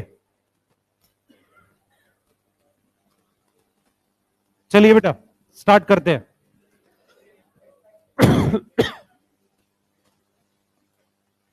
जल्दी करो। माइटोकॉन्ड्रिया टीलोफेज 1 में भी डिस्ट्रीब्यूट होता है, थोड़ा बहुत ऊपर नीचे जाएगा, इसमें भी आएगा। कंटेंट बांटना है ना बेटा, चारों को देना पड़ेगा माइटोकॉन्ड्रिया, कम से कम एक तो देना ही है, ताकि डिवाइड करके और बना सके। ठीक है, लिख लिया भाई?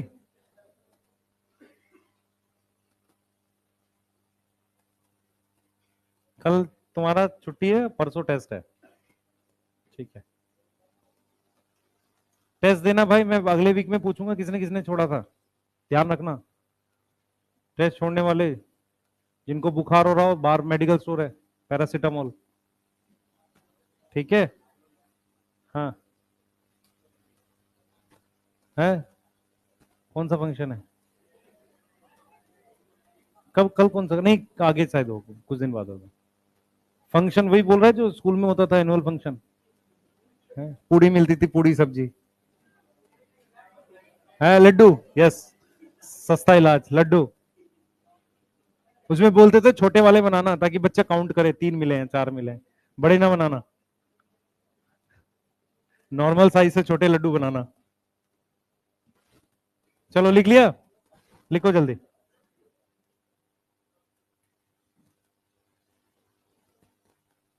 हम लोग तो जबरदस्ती रोल ले लेते थे, कोई ना कोई, खाने को ज्यादा मिलता था।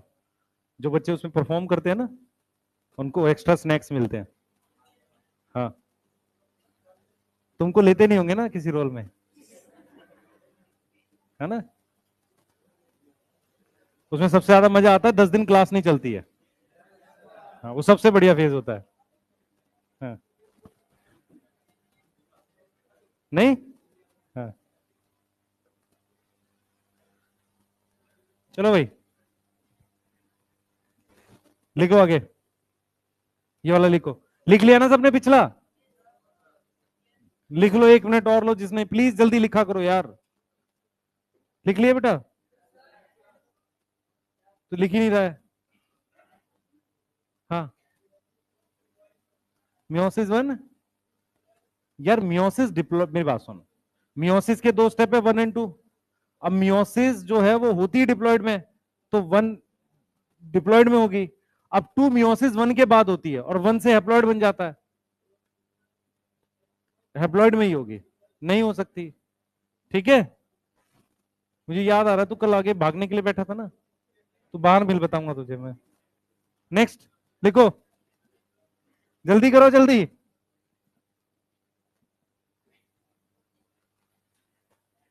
देखो भाई, चैप्टर लगभग फिनिश हो गया, मुझे इसमें छोटे छोटे एक्स्ट्रा टॉपिक्स बताने हैं, तो जितनी जल्दी आप लिखोगे मैं उतने ज्यादा बता पाऊंगा। ठीक है, मैं 2-4 छोड़ भी दूंगा, तुम्हें कुछ नहीं पता चलेगा। ठीक है, तो इसलिए जल्दी लिख लो। उसको क्या पता, पिछले साल मैंने सारा लिखवाया था। क्या पता है? मान लो लेके आएगा अलग से कि सर ये नहीं करा, मैं कह दूंगा नहीं कराना है वो, फिर क्या करेगा वो? आएगा ही नहीं है। तुम लोग बस है, नहीं क्या क्या बोलते रहते हैं नालायक।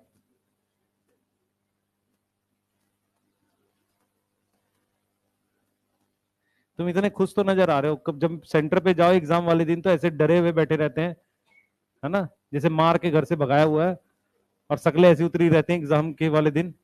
इतना चेहरे से ही पता लग रहा होता है। हाँ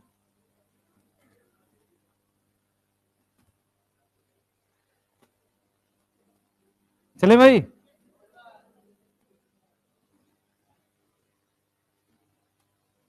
ये समझ में आया, साइमल्टेनियस सक्सेसिव, है ना, दोनों तरह से कर सकते हैं।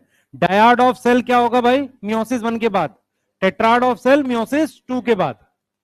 ठीक है।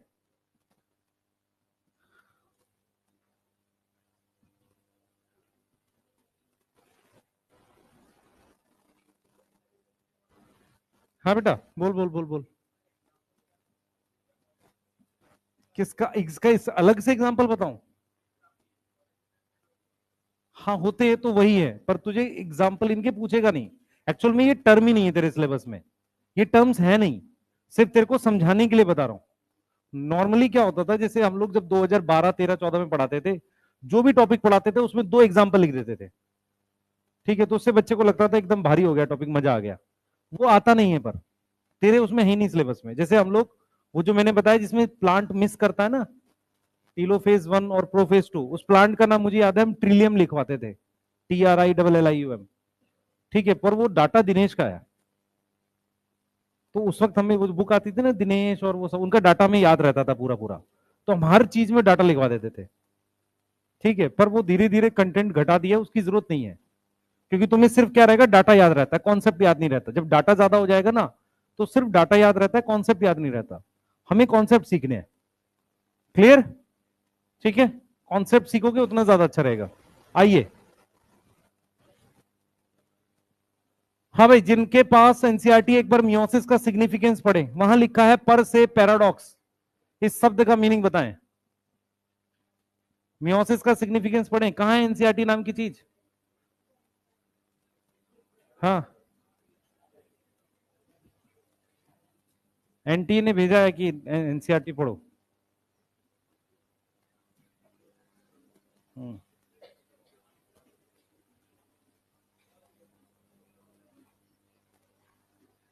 एनटीए का कोई आदमी रोड पे मिल जाए, खूब मारा जाए, नहीं?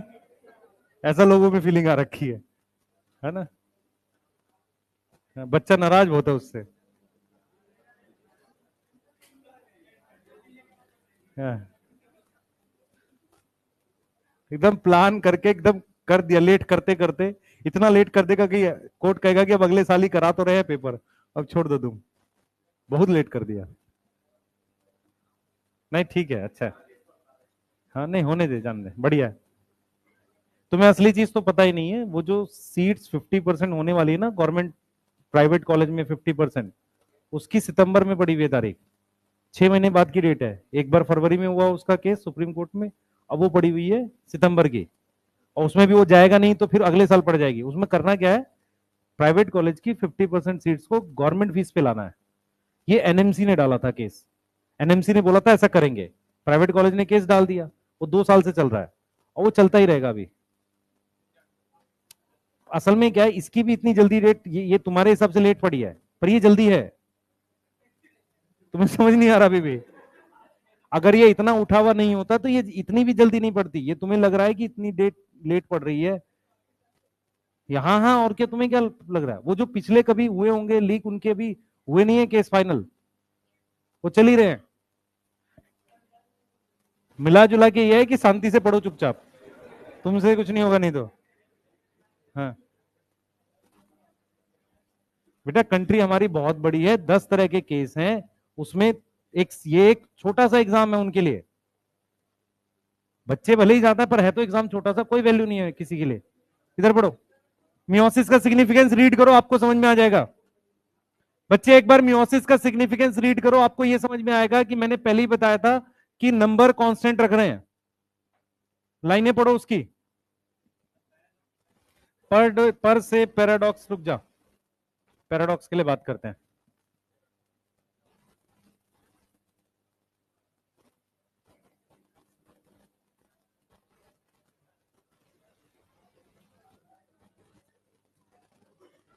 अरे रुक जाओ भाई।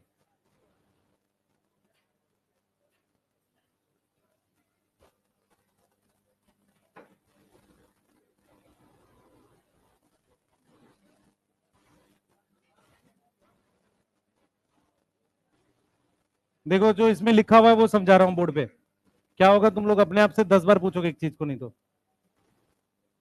बेटा मेरे पास सारे चैप्टर का ऐसे एक पढ़ा हुआ है और वो मैं पेन ड्राइव पे रखता हूं उसको। हाँ इधर देखो सारे, सिग्निफिकेंस क्या बोल रहा है सुनेंगे ध्यान से। देखो मियोसिस एक ऐसा प्रोसेस है जहां पे कंजर्वेशन होती है, किसकी? क्रोमोसोम नंबर की। किसमें? Specific chromosome number. किसमें? स्पीशीज में। ठीक है, across the generation in sexually reproducing organism. अब यहां पे ध्यान से सुनेंगे बेटा। सबसे पहले हमने आपको यह बताया था कि मियोसिस जो होती है वो क्या करती है, क्रोमोसोम नंबर क्या करती है, डिक्रीज करती है। यस, क्रोमोसोम नंबर डिक्रीज कर रही है। जो फर्टिलाइजेशन है वो क्या करती है, इंक्रीज करती है क्रोमोसोम।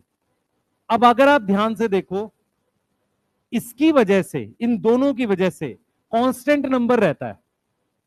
एक डिक्रीज कर रहा है, दूसरा इंक्रीज कर रहा है, तो क्या रहता है, कांस्टेंट नंबर रहता है। किसमें? इन स्पीशीज।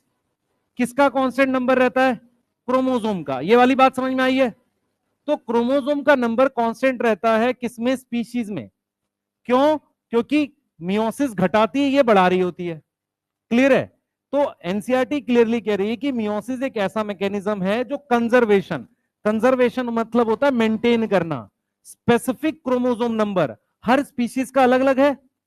किसके अंदर? स्पीशीज के अंदर। Achieve across generation. Across generation मतलब ये फर्स्ट जनरेशन है, इसमें 46 क्रोमोसोम, दूसरी जनरेशन जो आई उसमें 46 क्रोमोसोम। अब इस ये पहली और दूसरी जनरेशन में गैमेट बने होंगे, तो गैमेट बने होंगे तो क्या हुई होगी? मियोसिस, फर्टिलाइजेशन हुई होगी। यस, तो उसमें क्रोमोसोम नंबर बढ़े होंगे। तो एक जनरेशन से दूसरी जनरेशन में ये दोनों प्रोसेस होते हैं। तो मियोसिस क्या करती है, किसी तरीके से दोनों जनरेशन में सेम स्पीशीज में क्रोमोसोम की संख्या बराबर रखती है। ये लिख रहा है, देखो क्या लिख रहा है, सेक्सुअली रिप्रोड्यूसिंग ऑर्गेनिज्म। ठीक है, किसमें? अक्रॉस जनरेशन, मतलब एक जनरेशन से दूसरा, तीसरा, चौथा, जनरेशन वाइज कांस्टेंट रखती है। क्यों? क्योंकि वो घटाता है नंबर। मियोसिस क्या कर रहा है, क्रोमोसोम नंबर घटा रहा है, फर्टिलाइजेशन बढ़ाता है। सही है, मियोसिस क्रोमोसोम नंबर घटाकर कांस्टेंट रख रहा है। यही चीज कह रहा है, इवन दो, जबकि कह रहा है कांस्टेंट रखता है। देखो इस पूरी बात से पता चला कि कांस्टेंट रखता है। Even though the process, meiosis जो है पैराडॉक्स मतलब अजीब बात है, क्रोमोसोम घटाती है। ये कह रहा है कि मियोसिस क्या है, क्रोमोसोम नंबर कांस्टेंट रखती है, जबकि पैराडॉक्स का मतलब होता है कोई अपोजिट सी बात, जबकि वो रियल में तो क्रोमोसोम नंबर घटा रही है। ये समझ में आ रहा है? ऊपर की पूरी बात क्या कह रही है, क्रोमोसोम नंबर कांस्टेंट। ये बात क्या कह रही है, घटा रही है, reduce the chromosome number by half. It also increase, देखो मेरी बात सुनो, मेन काम मियोसिस का ये है, बट ऑल्सो, ऑल्सो मतलब इसके साथ वो वेरिएबिलिटी बढ़ाता है। क्या बढ़ाता है? Variability in population of organism, एक जनरेशन से दूसरी में। और वेरिएशन इंपॉर्टेंट है किसके लिए? एवोल्यूशन के लिए। ठीक है, अब हम बात करेंगे सबसे इंपॉर्टेंट यहां पर, पूरा पढ़ के सुन ध्यान से।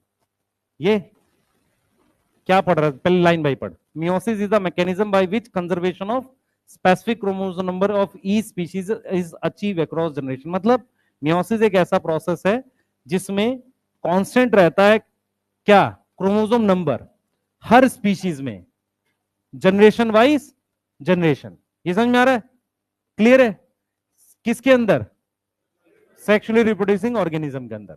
जबकि ये प्रोसेस, अजीब बात है, पैराडॉक्स मतलब अजीब बात है कि वो रिजल्ट करता है किसमें, क्रोमोसोम घटाने में। समझ में आ रहा है?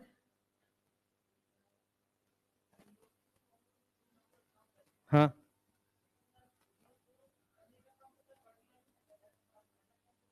हम पढ़ क्या रहे हैं, मियोसिस या फर्टिलाइजेशन?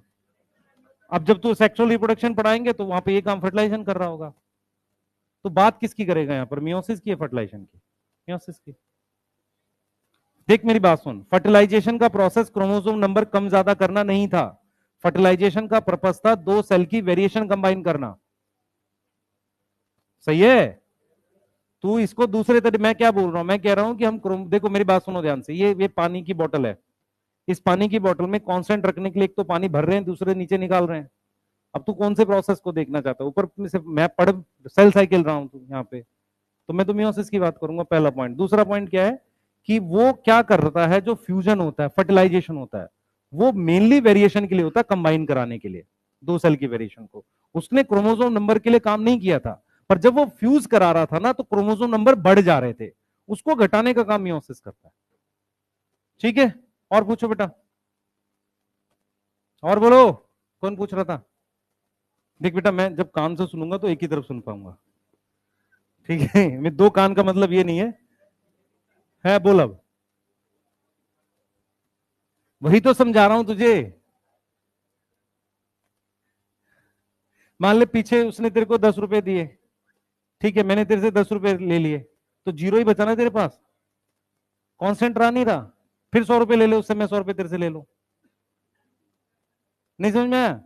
100 रुपए पे फोकस मत कर, इस पे फोकस कर, तेरे पास कुछ नहीं बचा। हम कर क्या रहे हैं, तू समझ मेरी बात बच्चे, मैं क्या बोल रहा हूं सुन। मैं ये कह रहा हूं कि हम मियोसिस में क्रोमोसोम की संख्या घटा रहे हैं, और वो क्यों कर रहे हैं? क्योंकि सेक्सुअल रिप्रोडक्शन में जब हम फ्यूज करते थे तो क्रोमोसोम बढ़ सकते हैं, जब दो सेल को फ्यूज करेंगे तो दोनों के क्रोमोसोम जुड़ेंगे ना, ये कर रहे हैं। ठीक है, नहीं आया ना? ठीक है, ये वाला हो जाएगा। हाँ, पर से पैराडॉक्स वर्ड का मतलब होता है, हिंदी में बताऊं, विडंबना, अजीब बात। जेनेटिक वेरिएबिलिटी, वेरिएशन में बता रहा हूं। एक मिनट रुको भाई, मियोसिस आई किस लिए थी? क्रोमोसोम नंबर आधा करने के लिए, पर उसने वेरिएशन कहां कहां बनाई है वो लिखना है मुझे। मियोसिस में वेरिएशन कहां कहां बनती है, देखो ये इंपॉर्टेंट है। बस करो भाई, अब वेरिएशन में तीसरी बार बता रहा हूं, मैंने जब ये स्टार्टिंग करी थी उसी वक्त ये बात बता दी थी, शायद ये बात वहीं बता दी थी। हाँ भाई, मियोसिस में वेरिएशन कहां कहां आती है? पहला, पहला क्रॉसिंग ओवर, जाइगोटी नहीं है, क्रॉसिंग ओवर कहां होगी? पैकेटीन में, पहली वेरिएशन यहां आती है। दूसरी वेरिएशन सुनेंगे ध्यान से, दूसरी वेरिएशन आती है एनाफेज 1 में। एनाफेज 1 में क्या होता है बेटा? डिफरेंट कॉम्बिनेशन बनते हैं। डिफरेंट क्या बनते हैं? कॉम्बिनेशन। कैसे बनते हैं? प्लीज फोकस करो, बात ना करो।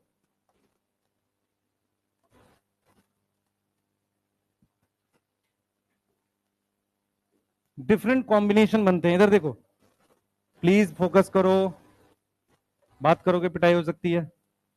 ये एक क्रोमोसोम है, ये इसका पेयर है, ये दूसरा क्रोमोसोम है, ये इसका पेयर है, ये तीसरा, ये इसका पेयर है। मेरी तरफ ध्यान से देखेंगे सारे बच्चे,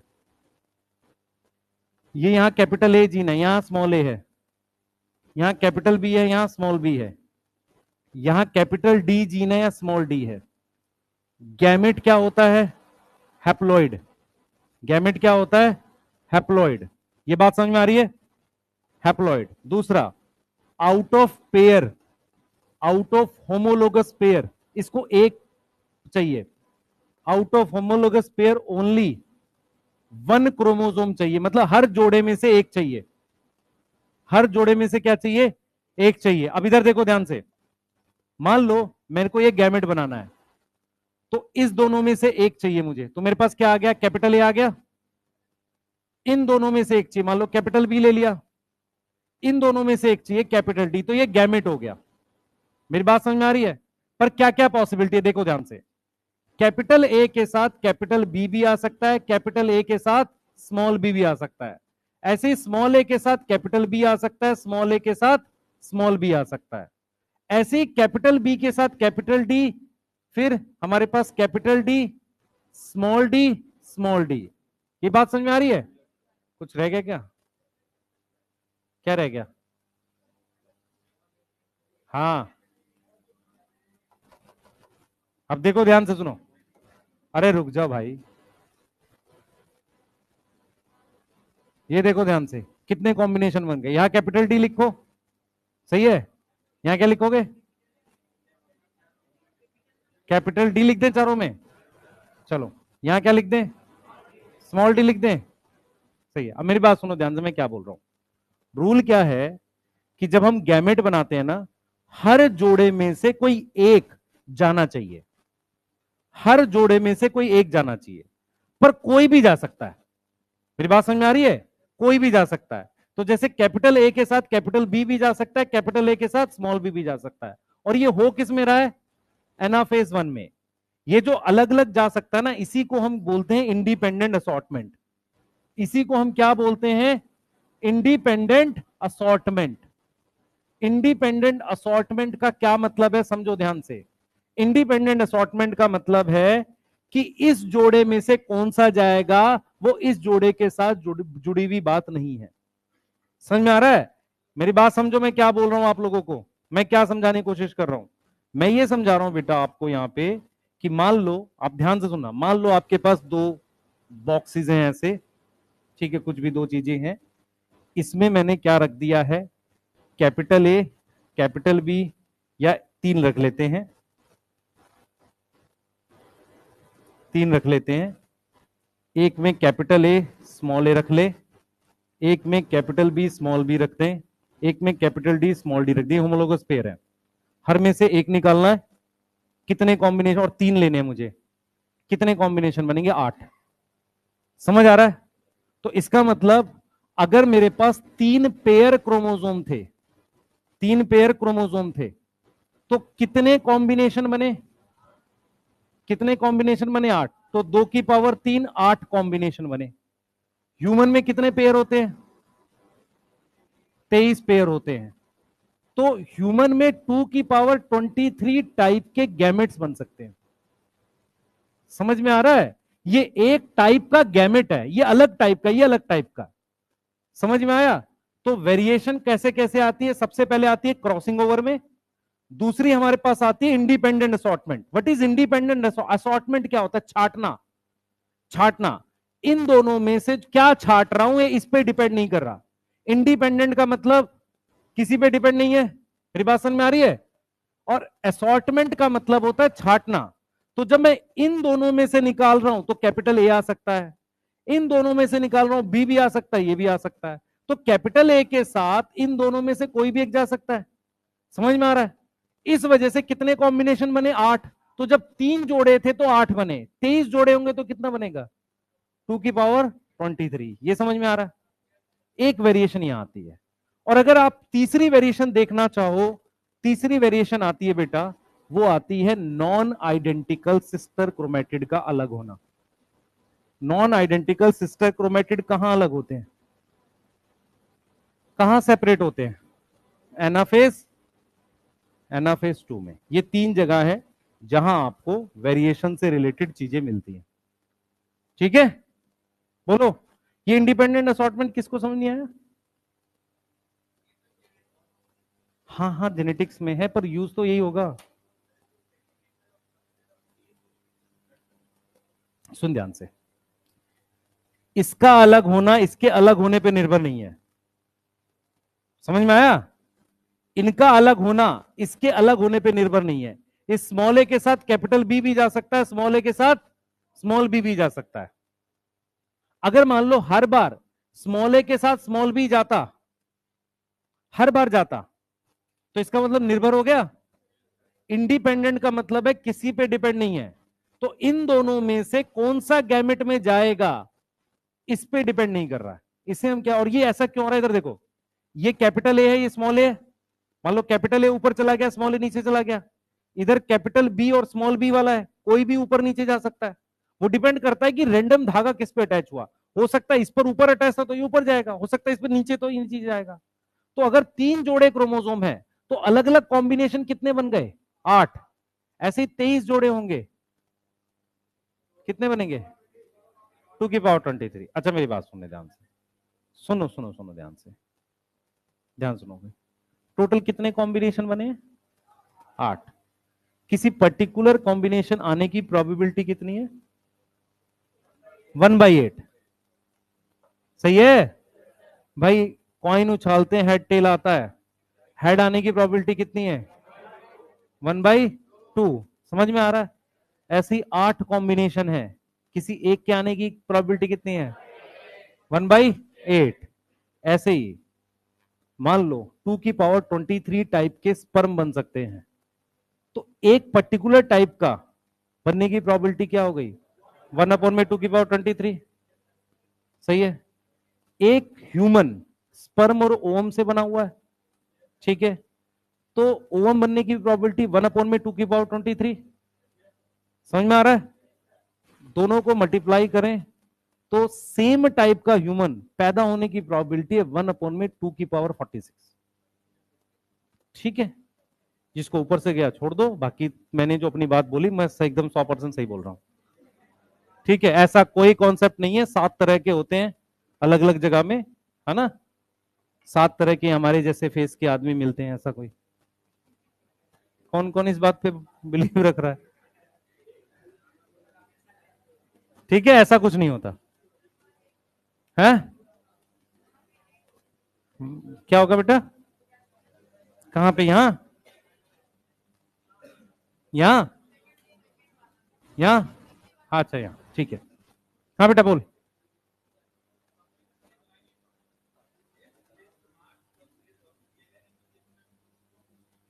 वो क्रोमेटिड की बात कर रहा है, गलत है वो लाइन, ठीक है। क्रोमेटिड डबल होते हैं, क्रोमोसोम डबल नहीं होते। जल्दी लिखो भाई, जल्दी करो। लिख लिया?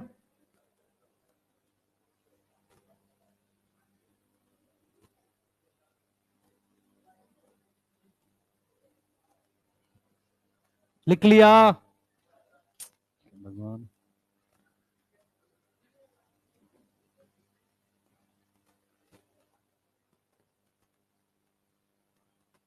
बच्चे बहुत वेरिएशन चाहिए तब सेम तरह के इंडिविजुअल पैदा होगा, ऐसा नहीं होता है,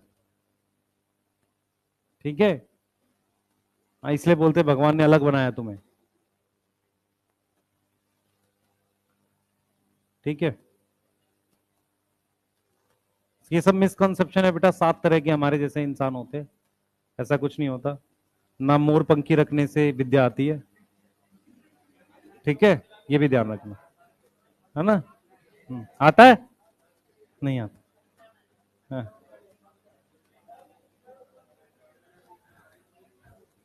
मोर पंखी रखने से आ रही नहीं। हाँ। चलो, हाँ भाई ये वाला क्वेश्चन करेंगे, जनरेशन टाइम।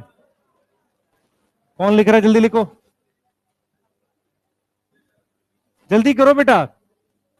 लिख लिया? जनरेशन टाइम क्या होता है?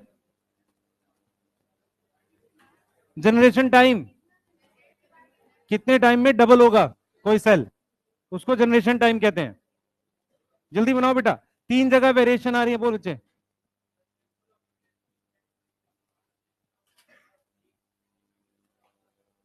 वहां फैक्टर की बात करता है, हम यहां पर क्रोमोसोम की बात कर रहे हैं।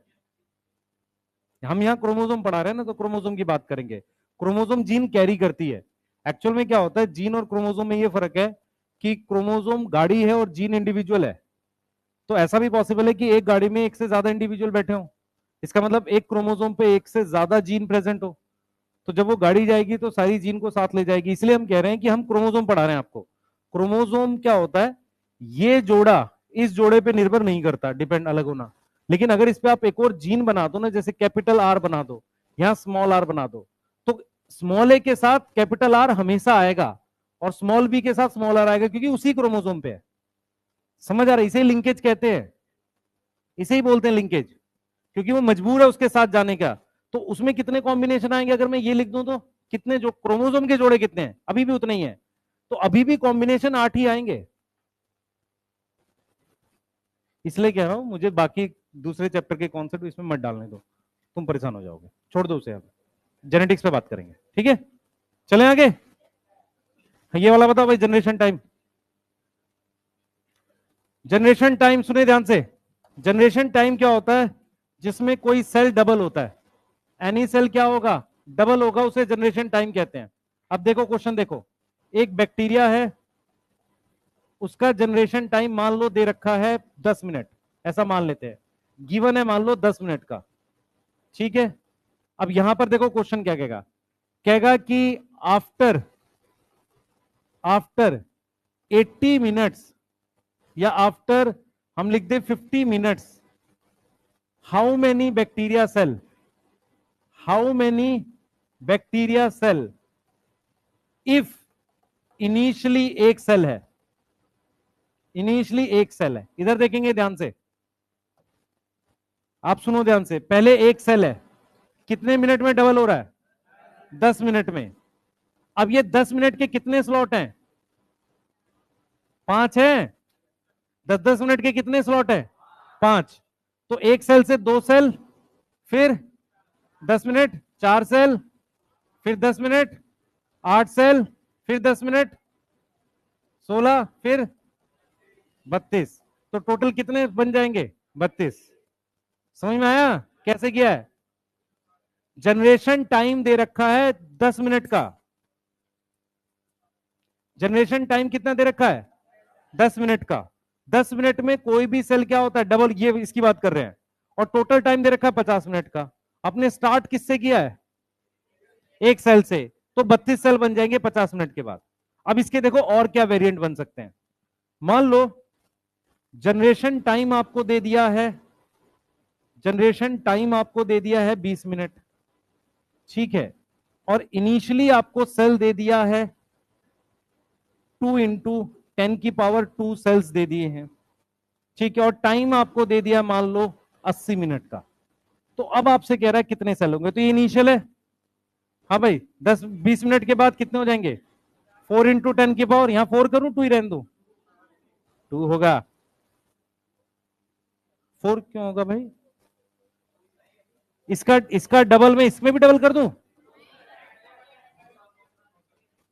20 मिनट 8 इंटू 2, फिर 20 मिनट 16 इंटू 10 की पावर 2, फिर 20 मिनट 32 इंटू 10 की पावर 2 सेल। ये आएगा आंसर। क्या हो रहा है तुम लोग को? क्या दिक्कत है इसमें बताओ ना भाई। 2 को डबल कर रहे हैं ना, कितनी बार डबल किया? 4 बार। भाई 1 को 5 बार डबल करोगे तो 32 आएगा, 2 को 4 बार करोगे तो भी 32 आएगा, क्योंकि 1 का डबल 2 है ना। सही है? इस तरह का क्वेश्चन आएगा। दूसरा इसका एक और वेरिएंट आएगा, आएगा नहीं तुम्हें, बस कहीं मिलता है ऐसे ही। ये 1/4 भरा हुआ है, ठीक है, 100 मिनट में 1/4 भरा हुआ है, 20 मिनट में डबल होता है। 20 मिनट इसका जनरेशन टाइम है। कितना है? 20 मिनट क्या है? जनरेशन टाइम है। यस। तो हाफ कितने में हो जाएगा? 120 मिनट में। भाई 100 में 20 जोड़ोगे और 140 मिनट में ये पूरा भर जाएगा, क्योंकि 1/4 का डबल क्या होगा? हाफ। हाफ का डबल क्या होगा? 1। 100 मिनट तक में वो एक 1/4 पहुंचा है, मुझे नहीं पता वो कहां से आया। 100 मिनट में 1/4 पहुंचा है, 20 मिनट में डबल होता है, तो 1/4 का डबल क्या होगा? हाफ। हाफ का डबल 1। तो ग्लास पूरी कब भरेगी? 140 मिनट में, जबकि वो 1/4 100 में थी। डबल कितने में हो रहा है इंपॉर्टेंट है। मान लो मैं कहता हूं डबल 2 मिनट में हो रहा है और 100 मिनट में वो 1/4 भरी हुई है, डबल 2 मिनट में हो रहा है, तो हाफ कितने में होगा? 102 मिनट में, और 104 मिनट में पूरा भर जाएगा।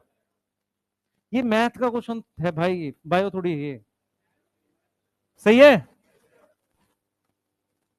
ठीक है, किसको नहीं आया समझ? एक वो सीड वाला क्वेश्चन बताना है, क्वेश्चन खुद लिख लेना, पॉलन और सीड वाला, जगह छोड़ दो, क्वेश्चन लिख लेना। पॉलन और सीड वाला क्वेश्चन बताना, क्वेश्चन लिखो फटाफट से। है क्या बोल रहा भाई?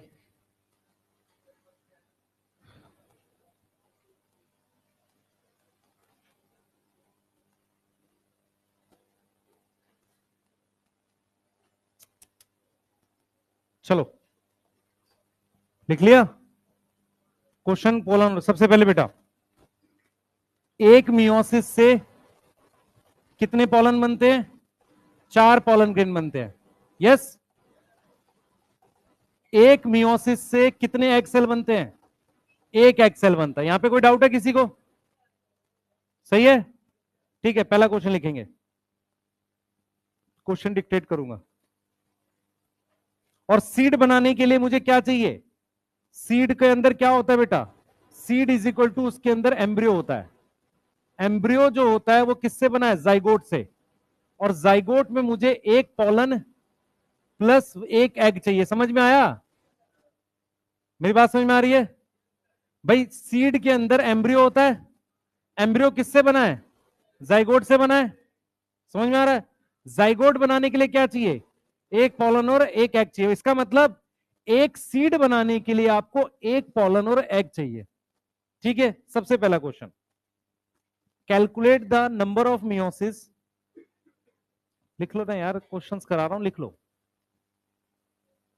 हाँ, calculate the number of meiosis, calculate the number of meiosis require for, calculate the number of meiosis require for,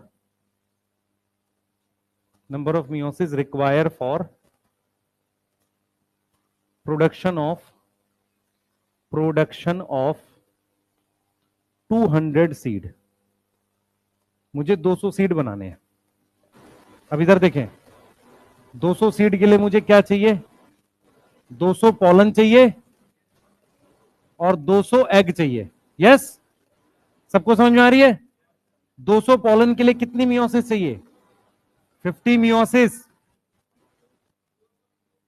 और 200 मियोसिस, टोटल कितनी आ गई? 250 मियोसिस। अरे समझ में आ रहा है, नहीं आ रहा? समझ में आया ये क्या किया मैंने?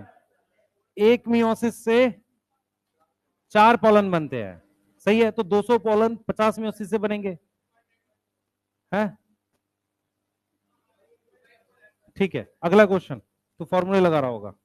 दिक्कत क्या है कि एक कोचिंग में फॉर्मूले भी लिखवाते हैं, इसके फॉर्मूले नहीं लिखवाने चाहिए, बायो में बहुत दिक्कत होती है। नहीं नहीं यार कैसी बात कर रहा है बेटा, मेरी बात सुन, फॉर्मूले लिखवाने से क्या होता है, वो चीज समझ कम आती है। ठीक है, चलो। हाँ, क्वेश्चन लिखेंगे एक और।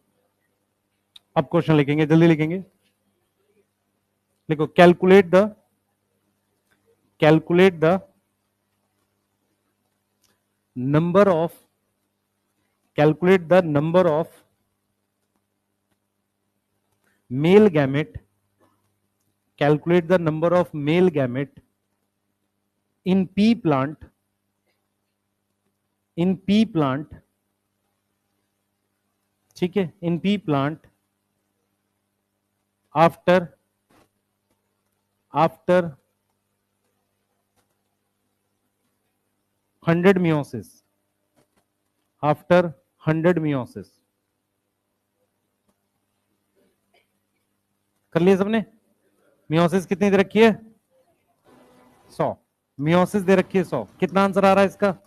मियोसिस दे रखी है 100। ठीक है, ठीक है।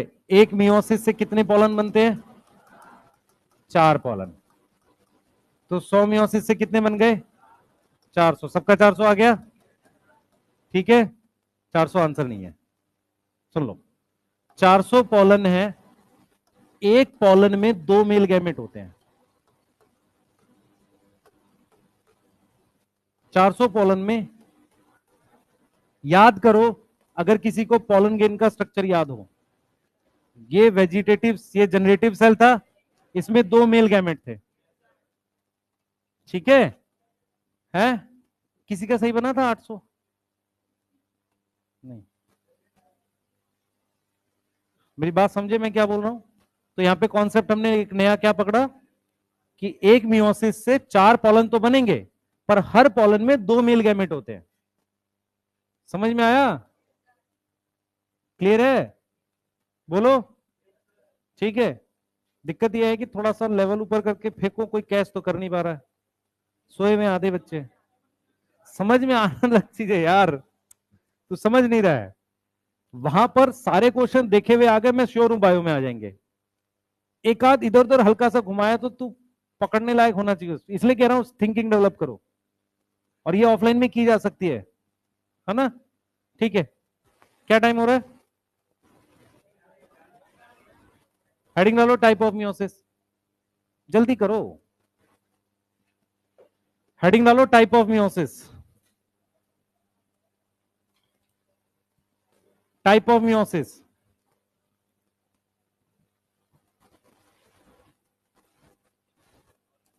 टाइप ऑफ मियोसिस में लिखो सबसे पहले, सबसे पहले लिखो स्पोरिक मियोसिस।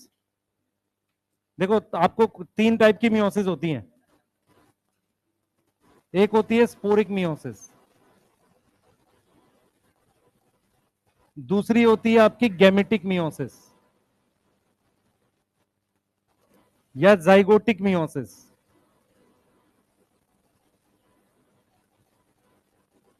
और तीसरी होती है आपके पास गैमेटिक मियोसिस। मैं एक डायग्राम बनाऊंगा, उसी से तीनों को समझा रहा हूं, ध्यान से देख लेना, जिसको समझ में आ जाए ठीक, नहीं तो प्लांट किंगडम में भी आएगा एक बार। क्लियर है? ठीक है, ध्यान से सुनना, इंपॉर्टेंट है। चले बनाए डायग्राम, नोट कर लो, पहले हेडिंग डालो। ठीक है, अभी टाइम है ना? हाँ, टाइम नहीं है अभी? हाँ, पढ़ लो यार। स्पोरिक, जाइगोटिक और गैमेटिक। पहले सुन लो ध्यान से, ताकि आपको, देख बेटा, इसको छोड़ भी सकते हैं, इसको ले जाके प्लांट किंगडम में बता सकते हैं। अगर मैं 5 मिनट लूंगा तो बता दूंगा, तो सुन लो, अच्छा रहेगा। ठीक है, पहले सुन लो ध्यान से, ध्यान से सुनना भाई, इधर ध्यान रखो सारे। मेरे पास ये एंथर है, ठीक है, एंथर डिप्लॉयड होता है, ठीक है। इसके अंदर ये पॉलन मदर सेल है, पॉलन मदर सेल भी क्या है? डिप्लॉयड। हमने क्या किया, इसमें मियोसिस करके स्पोर बनाए हैं। क्या बनाए हैं? ये स्पोर बनाए हैं। स्पोर कैसे होते हैं? हैप्लॉइड। यहां तक समझ में आ गई? अब अगली कहानी सुन लो ध्यान से। अब मैं इस स्पोर की माइटोसिस करता हूं, सही है? सही है, स्पोर की माइटोसिस करता हूं, और मैं स्पोर की माइटोसिस से ये पॉलन ग्रेन बनाता हूं, जिसे मैं मेल गैमेट नहीं, गैमेटोफाइट कहता हूं। तो हमेशा याद रखो, स्पोर नाम की चीज की माइटोसिस से गैमेटोफाइट बनता है। इसका मतलब प्लांट में हैप्लॉइड की माइटोसिस होती है। समझ में आ रहा है? तो pollen grain is not a gamete, it is male gametophyte. ऐसी मियोसिस, ध्यान दे बेटा, ऐसी मियोसिस जो स्पोर बनाने के लिए हो, उसे कौन सी मियोसिस कहते हैं? Sporic meiosis. यस। अब जरा ये वाली देखो, हम बात कर रहे हैं ह्यूमन की, ठीक है। अब हमने क्या किया है बेटा, ह्यूमन जो है उसमें हमारे पास गोनेड्स हैं, टेस्टिस और ओवरी, ठीक है। हम बात कर रहे हैं बेटा टेस्टिस की और ओवरी की, ध्यान से सुनेंगे, फोकस रखो। यहां पर हमारे पास जैसे स्पर्मेटोगोनिया हो सकता है या ऊगोनिया हो सकता है, यस। और इनमें मियोसिस करके हम या तो स्पर्म बना रहे हैं या ओवम बना रहे हैं, तो ये गैमेट्स हो गए। तो ऐसी मियोसिस जो गैमेट बनाने के लिए हो, उसको गैमेटिक मियोसिस कहते हैं। फिर हमारे मन में एक डाउट आता है, ध्यान से सुनेंगे, हमारे मन में डाउट आता है, व्हाट इज डिफरेंस या सिमिलैरिटी बिटवीन स्पोर और गैमेट? सुनो ध्यान से, ये भी एन है, ये भी एन है, ये भी प्रोडक्ट ऑफ मियोसिस है। ये क्या है? प्रोडक्ट ऑफ मियोसिस है। ये भी प्रोडक्ट ऑफ मियोसिस है। फर्क क्या है ये सुनो, ये आगे परफॉर्म करता है माइटोसिस, ये डिवाइड करता है, पर ये फर्टिलाइजेशन करता है। समझ में आया? गैमेट और स्पोर दोनों हैप्लॉइड सेल्स हैं। फर्क यह है कि स्पोर आगे डिवाइड करके और सेल्स बनाता है हैप्लॉइड, पर गैमेट आगे डिवाइड नहीं करता। समानता क्या है? दोनों हैप्लॉइड हैं, दोनों मियोसिस से बने हैं, ठीक है। समझ में आया नहीं आया? बोलो। सही है।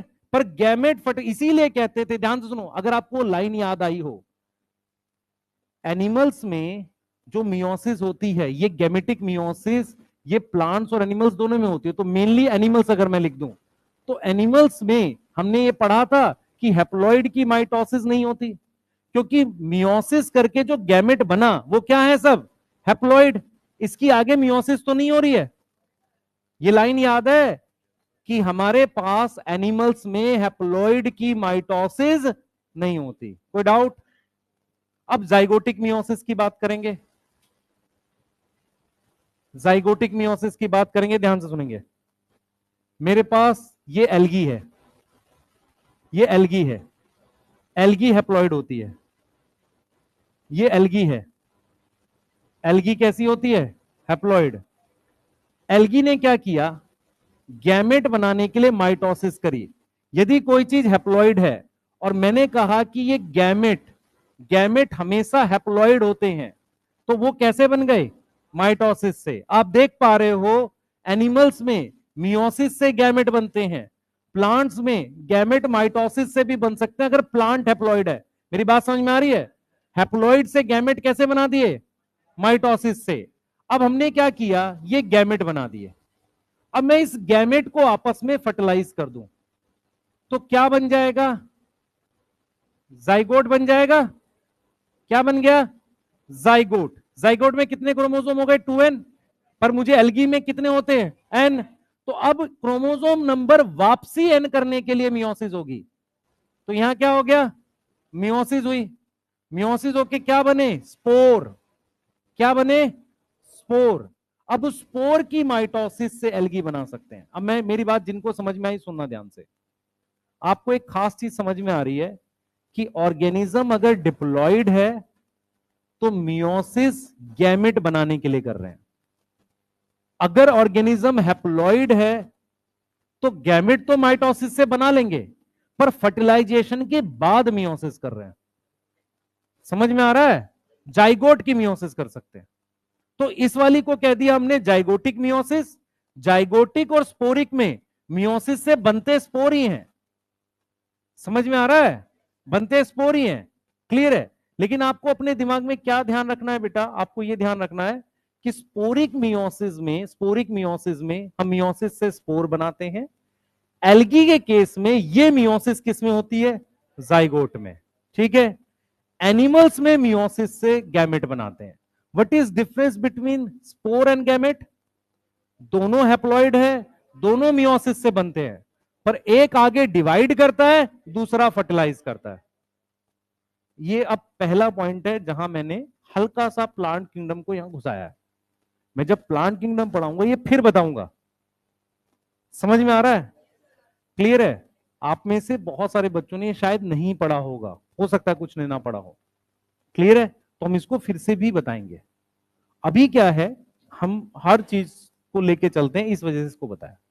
जो करना चाहे कर लेगा, बाकी जो छोड़ना चाहे छोड़ भी सकता है इस टॉपिक को। ठीक है? क्योंकि ये आपके अभी सिलेबस में नहीं है, लेकिन ये आपको आ जाएगा।